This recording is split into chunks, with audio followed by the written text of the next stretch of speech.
મહાદેવની આરાધના માટે અતિ મહત્વ ધરાવતા એવા પવિત્ર શ્રાવણ માસનો પ્રથમ સોમવારથી પ્રારંભ થયો છે. જ્યારે 72 વર્ષ બાદ શ્રાવણમાં 5 સોમવારનો અનોખો સંયોગ બન્યો છે. ત્યારે વડોદરા શહેરના નવનાથ સહિતના તમામ શિવ મંદિરોમાં વહેલી સવારથી જ ભક્તો દર્શનાર્થે ઉમટ્યા હતા. આજથી દેવાધિદેવ મહાદેવના પવિત્ર શ્રાવણ માસનો પ્રારંભ થયો છે.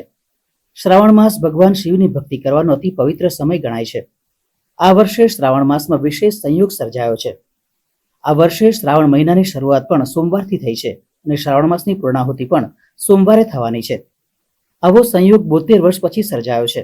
આજથી સતત 1 મહિના સુધી શિવાલયમાં ભક્તોની ભારે ભીડ જોવા મળશે. શિવજીને પ્રસન્ન કરવાનો શ્રાવણ મહિનો વિશેષ સમય હોય છે. શ્રાવણનો મહિનો ભગવાન શિવને અત્યંત પ્રિય હોય છે. જે પણ વ્યક્તિ આ મહિનામાં સાચી શ્રદ્ધાથી ભગવાનની પૂજા અર્ચના કરે છે તેની બધી જ મનોકામનાઓ પૂર્ણ થાય છે.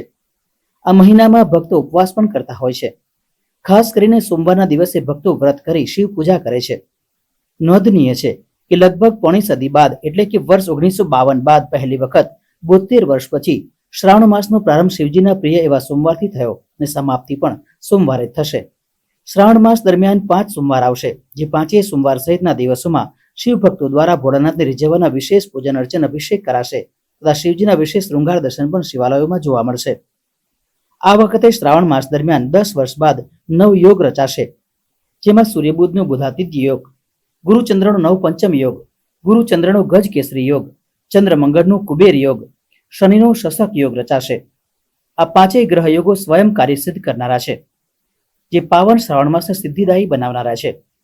શ્રાવણ માસનો પ્રથમ સોમવાર હોય વડોદરા શહેરના નવનાથ, જેમાં મોટનાથ મહાદેવ સહિતના મંદિરોમાં વહેલી સવારથી જ ભક્તોનું ઘોડાપૂર ઉમટી પડ્યું હતું. ભક્તોએ મહાદેવને રીઝવવા દૂધાભિષેક, જળાભિષેક, ધતુરો, બિલોપત્ર ચડાવી મહાદેવનું પૂજન અર્ચન કર્યું હતું.